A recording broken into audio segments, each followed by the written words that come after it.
First, we wanted to give just a quick recap on all the funding that we've received from the federal CARES bill to date. So this is a full scope of everything, either the city or our partners. The big chunk there, the $16.9 million, went to the Northern Colorado Regional Airport.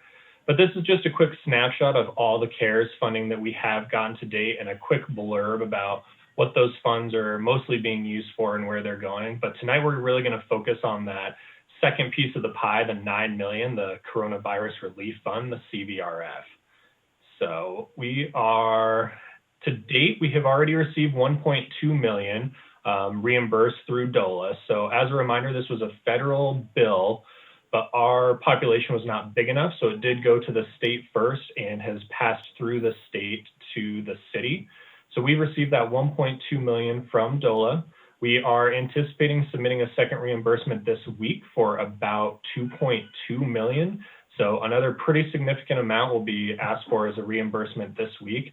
That includes some of the projects that you see before you there. So the Keep NoCo Open campaign, congregate and non-congregate shelter, some of the online services for isolated seniors that we've been working for. All of those are in this reimbursement. So those are programs currently in process that the city is using this CARES CVRF money for. And as I'm sure you're aware, spending $9 million in this tight of a time frame when we initially weren't expecting this has been challenging to make sure that we find the right projects and utilize that money to the best of our abilities. And so we do continue to have quite a few conversations with DOLA and have partnered with them very closely to make sure that all the money we're putting to use will be eligible for reimbursement so we can get all that back for the city. And with that, I will hand it over to SeonAh to start talking about the reporting dashboard that's been put together for council as we move forward with this money. So I want to start off by saying that this is a work in progress, right? We are working on an interactive dashboard that we will be making public. We're looking at targeting next Monday to having this live. So what you're seeing is a PowerPoint presentation of this.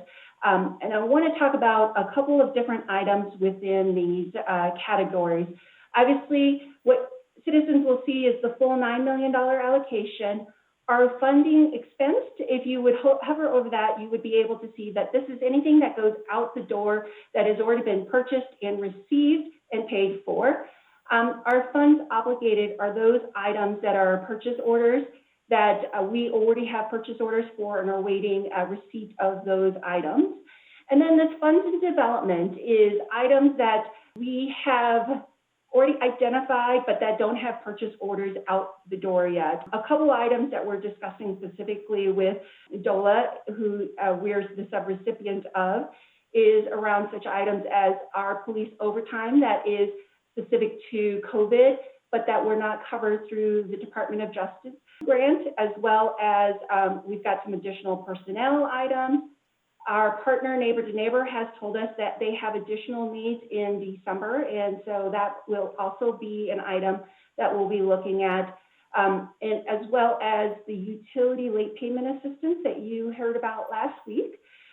We have some dollars still in that we need to get out the door and identified at that point. So that leaves us actually with only about $150,000 that is not dedicated and identified for projects. Now, Economic Health and others have been talking about potential projects, and I will share those with you as well. One item that I would like to point out that we are working on is right here in this funding by recovery area. We made a commitment on the 30%, 40%, 30% allocation, and know that that is still going to be adhered to. This is a back-end journal entry that we will need to be doing in the next week to move certain payroll expenditures for someone such as myself as an example. I do a lot around economic recovery, and so my payroll will actually be allocated to the business category within that.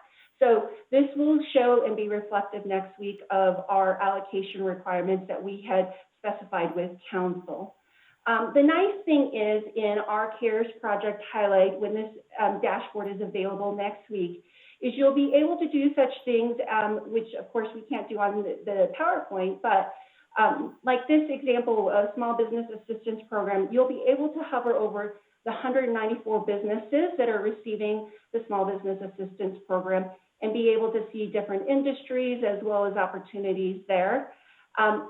Again, same thing with Fund Quest program, where you'd be able to see the 789 students being assisted, but how many of them are scholarships, what are the different programs, and some examples of that. So just want to let you be aware that there will be more interactive opportunities within the dashboard that we will have live here in the next week. We're just working out some of the little kinks, but we're happy to talk about any of these details.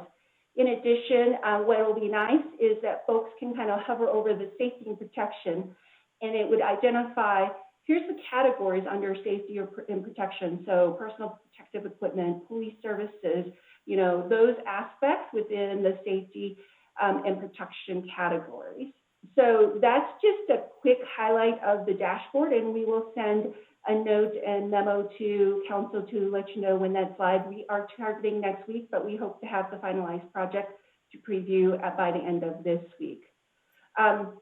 Acknowledging that there is high rises in COVID cases, we also wanted just to quickly talk about the Keep NoCo Open campaign and let you know that not only do we have these regional partners that have joined us, Will County partners have asked to join the Keep NoCo Open campaign, as well as we have Poudre School District, who is also starting to send message around Keep NoCo Open.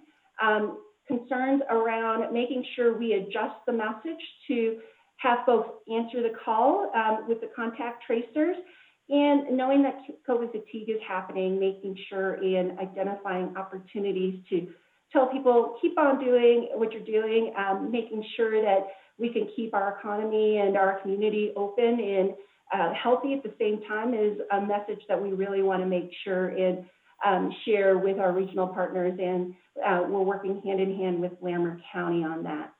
And then lastly, I know there's been a couple of conversations about Colorado State University and the great job that the students are doing on campus. And I wanted to share this opportunity and partnership that we are doing with Colorado State University and our Downtown Development Authority in the city to really continue and push that message off campus into our community as a whole. And so you'll see all of these signs about social distancing and keeping NoCo Open campaign throughout our community in really showing that, you know, we're in it together as a whole community.